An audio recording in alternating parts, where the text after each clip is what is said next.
Hey friends, Mikester here, your humble servant, with a weekly update from First United Methodist Church of Fort Worth.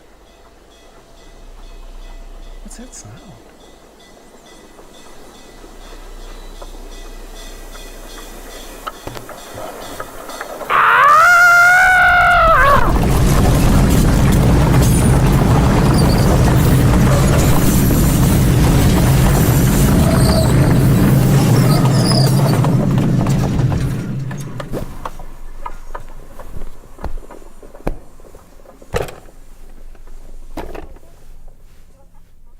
Is the train gone? Is it safe? I think it is. I think it is. That train for the Polar Express, that's not going to be an issue when we have the Polar Express film for our children and their families. It's going to be excellent. And it's going to be on Wednesday evening, the 12th of December.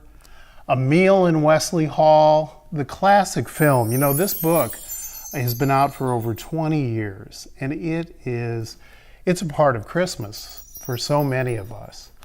And within that experience for our children who wear their pajamas and they're on the train, gosh, they not only are able to enjoy a great meal, but then the delivery of the hot chocolate is something to see. So please don't miss this. Please come, tell your friends. It will be great. And speaking of food, we want you to know that once again during the month of December, our First Street Mission is going to give us a chance to be a part of the Red Bag Food Drive. All you have to do is go to the Welcome Center during the month. You'll get a red bag. You'll have an opportunity with some instructions to fill it up with the kinds of things that will really help our neighbors and our friends who come to the First Street Mission.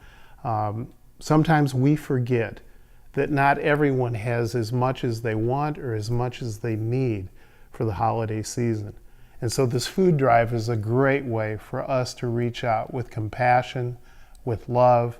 You can fill up your red bag and then you can bring it during the week to the church or the mission, or bring it on Sunday morning and put it in one of the bucket areas near our entrances, near the Welcome Center. So please do be a part of that. And we want to make a huge difference in worship. And I think that's going to happen in the sanctuary services on December 9th, because we have a chance to enjoy Choral Union's Advent Festival. It involves Choral Union, involves the singing women, the singing men. There's going to be a great orchestra connected to it. It's going to be absolutely beautiful. So we invite you to join us for the 9:30 or the 11 o'clock worship service in the sanctuary on December 9th.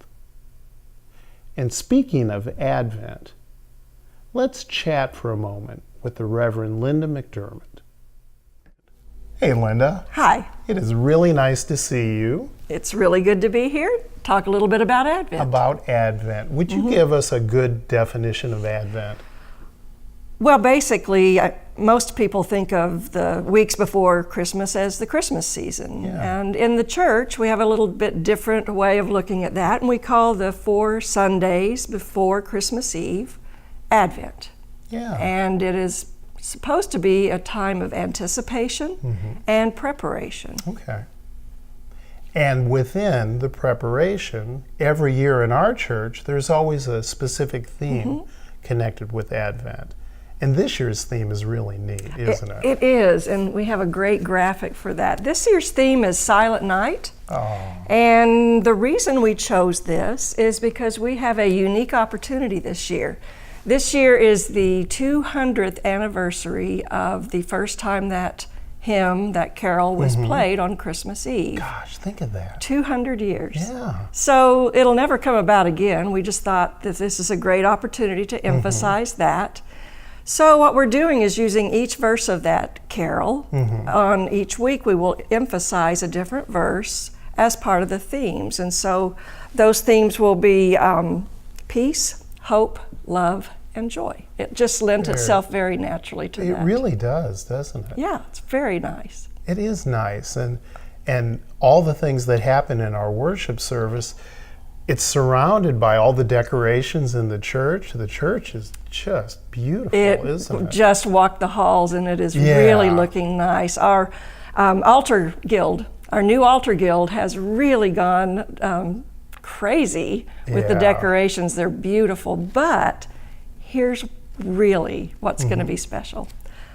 We have 2 new nativity scenes. Oh my goodness. We purchased one, or they purchased one, to go in the front office. So when you walk by the windows in the front office, you're going to see a beautiful nativity scene. And we have on order a large nativity scene that is going to be put on the altar. It's some of the parts or pieces of that are on back order. So we will be using some different nativity scenes throughout the season. But on the 23rd, and then again on Christmas Eve and Christmas Sunday, we will have our brand new, beautiful porcelain nativity. That's going to be beautiful. It's going to be just gorgeous. That's going to be, is. That's going to be a neat thing to look forward to at the end of the month. And then there are so many things leading up to that. Well, especially, I want to go ahead and make note right now. Next Sunday, the 2nd, first Sunday of Advent, we are going to have a nativity pageant. Wonderful. In both worship services in the sanctuary. Oh, that's great. Look for not 3 wise men, but maybe 25 or 30 wise people. Okay. And they will be little people because they are the children. That fits. Angels, many angels, a multitude of angels. You can't have enough angels. Now, we probably will. I think a donkey or 2, some camels, 1 Mary, 1 Joseph, 1 baby Jesus. Sure. But it's going to be wonderful. It's done so well, and Mark and the children have prepared this, so it's going to be great. That really will. Don't be late, because you'll miss it. Do not be late. It's at the beginning. And this is on December 2nd. December 2nd. And then I wondered if you could tell us about on December 9th. On that evening, there are 2 really important things that you're going to be leading in Wesley Hall and in the chapel. And I think people will want to know about that. You know, there's a lot of festivities and a lot of cheer and happiness surrounding the season, but sometimes that masks what's going on for a lot of people. Right. And that is that this is a season for many that have difficult memories, or it brings up a sense of sadness or loneliness, grief, loss, and we know that. And so we will be offering a service of comfort and peace that evening in the chapel. And we will leave room for those feelings to be acknowledged and accepted. And yet there's going to be a message that within this gracious, loving God of ours, we're not left without a sense of peace. Peace and pain can sometimes exist simultaneously. And so we will acknowledge that as well. Before that service, there'll be an opportunity in Wesley Hall to have a time of prayer. I'll be leading that, a simple message at the beginning, leading into a time of prayer, and the remainder of the time will be open for people to silently pray. There'll be music playing. There's a labyrinth available if you'd like to do a walking meditation. Just acknowledging a quiet time to reflect and meditate and pray. Oh, gosh. Well, you and so many others on our staff and in the church have worked really hard to give us a season of Advent where we can reflect and pray and celebrate and, you know, everything under the sun. So thank you so much. You are very welcome. Yeah, and thanks for being here today. Appreciate it. Thank you. You bet. Well, friends, that's all for now. And yes, this has been your Moment with Mike.